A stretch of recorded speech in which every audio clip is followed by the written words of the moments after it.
Section 2 of Catechesi Tradendae shows the different catechetical activities in the Apostolic and Post-Apostolic age.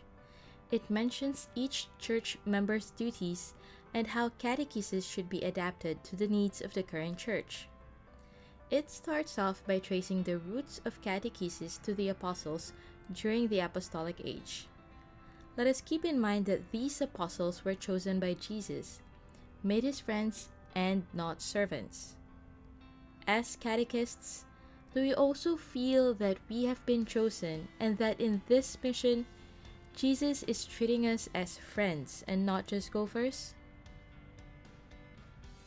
The apostles were given a mission, and in this mission, they understood that they should listen to God, not to man. This is how they responded when the Jewish authorities then asked them to stop their preaching. The way that this mission was carried out was evident in the books of Acts, Peter, John, Jude, and James. So if you need inspiration on how to, refer to these books. The Gospel of Matthew is considered the Catechist Gospel, while the Gospel of Mark is considered the Catechumen's Gospel. These are other two books in the Bible that you can refer to. Their mission was simple. It was to make disciples of all nations. As a result of them fulfilling their mission, Christian communities flourished. These Christian communities were characterized by prayer, breaking bread, fellowship, and teaching. Everyone was part of the mission to teach. In fact, it was not only the apostles who preached. Even the persecuted simple Christians, those just receiving catechesis, preached.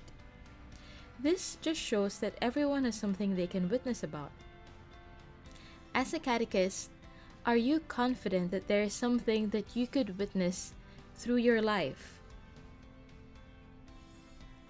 These first Christian communities, these churches, were nourished by the Word of God.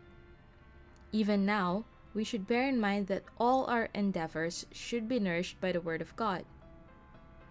So do we allow ourselves to be nourished by the Word of God? When the apostles passed on, the church entered the Post-Apostolic age. Here, the church fathers saw it their ministry to catechize, so they wrote catechetical instructions and treatises. There were also councils and missionary activities organized. One of the most notable was the Council of Trent, which organized and prioritized catechesis. It lies at the origin of the Roman Catechism, and the council led to the publication of catechisms that were role models for that period. One aspect of the mission was to study the different circumstances of that time and to adapt the catechesis accordingly. Do we also adapt our catechesis according to the circumstances of today? Catechesis is intimately bound up to the whole of the church's life, and this intimacy leads to the church's growth and helps the church to continue walking according to God's plan. Catechesis is both a right and a duty of every baptized person. All baptized have the right to access catechesis.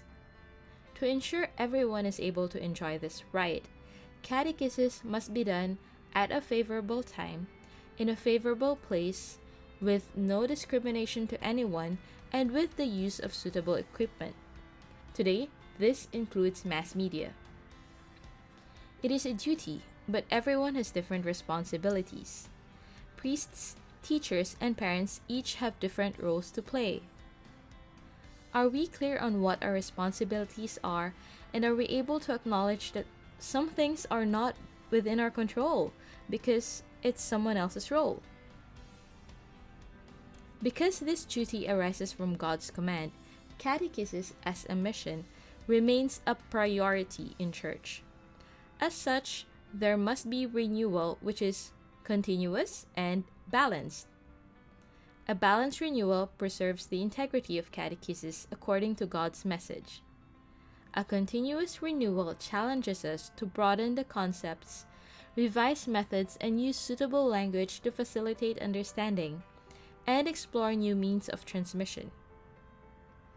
Do we approach catechesis with a spirit of renewal?